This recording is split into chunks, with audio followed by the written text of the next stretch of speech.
جو ایمان لائے اور پرہیزگار رہے ان کے لیے دنیا کی زندگی میں بھی بشارت ہے اور آخرت میں بھی اللہ کی باتیں بدلتی نہیں. یہی تو بڑی کامیابی ہے.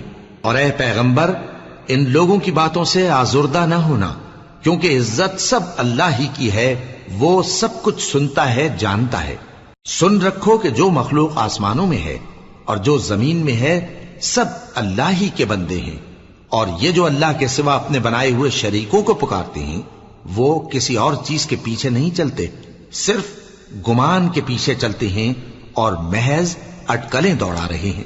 وہی تو ہے جس نے تمہارے لیے رات بنائی تاکہ اس میں آرام کرو اور روز روشن بنایا تاکہ اس میں کام کرو. جو لوگ قوت سماعت رکھتے ہیں ان کے لیے اس میں نشانیاں ہیں. بعض لوگ کہتے ہیں کہ اللہ نے بیٹا بنا لیا ہے. اس کی ذات اولاد سے پاک ہے، وہ تو بے نیاز ہے. جو کچھ آسمانوں میں اور جو کچھ